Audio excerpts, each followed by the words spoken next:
Halo, kembali lagi dengan saya Yuni Marabur. Pada kesempatan ini saya menjelaskan dua teori motivasi, yaitu SDT dan AGT, dimana pada pertemuan sebelumnya kita sudah membahasnya bersama.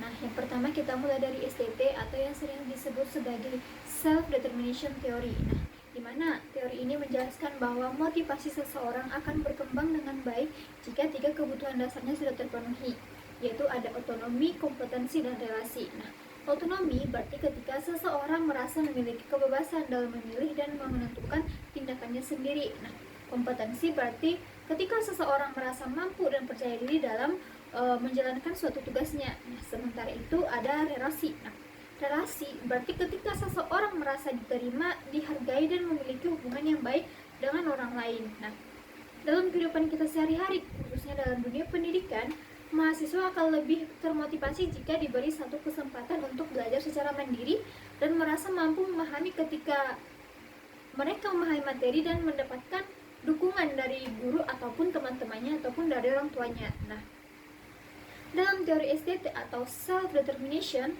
terdapat tiga tahap internalisasi motivasi, yaitu ada introjection, identification, dan integration. Nah, introjection terjadi ketika seseorang melakukan sesuatu karena tekanan dari dalam diri.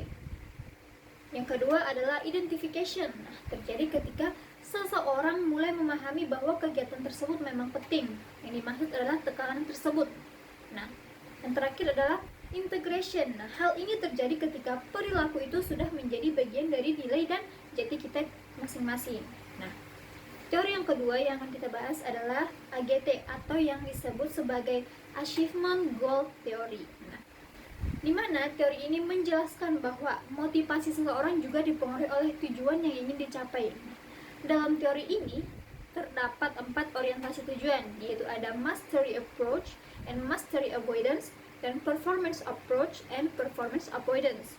Nah, mastery approach adalah ketika seseorang ingin benar-benar menguasai materi atau keterampilan. Nah, misal ketika ada seorang mahasiswa belajar dengan sungguh-sungguh karena ia ingin memahami materi kuliah dengan baik atau materi sekolah dengan baik, bukan hanya untuk mendapatkan nilai tinggi saja. Nah, mastery avoidance adalah ketika seseorang benar-benar berusaha agar tidak gagal memahami materi atau tidak kehilangan kemampuan yang sudah ia miliki dari sebelumnya.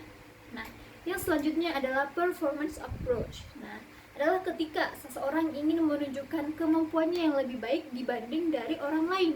Nah, misal ketika seseorang belajar karena ingin mendapatkan nilai paling tinggi di kelas dan ia ingin diakui sebagai murid yang terbaik di kelas itu. Nah, sementara ada performance avoidance. Nah, adalah ketika seseorang berusaha agar tidak terlihat kurang mampu di hadapan orang lain. Contoh, ketika siswa ini belajar diam-diam karena tidak ingin terlihat kurang mampu dalam mengetahui pelajaran atau di dalam kelasnya. Nah, bisa kita simpulkan mengenai SDT menjelaskan bahwa motivasi akan lebih optimal ketika kebutuhan otonomi, kompetensi, dan relasinya terpenuhi. Sementara AGT menjelaskan bahwa motivasi akan berkembang melalui tahap introjection, identification, dan integration. Nah, jadi kedua teori ini saling melengkapi dan menjelaskan motivasi manusia. Nah, sekian penjelasan yang mungkin bisa saya jelaskan pada saat ini.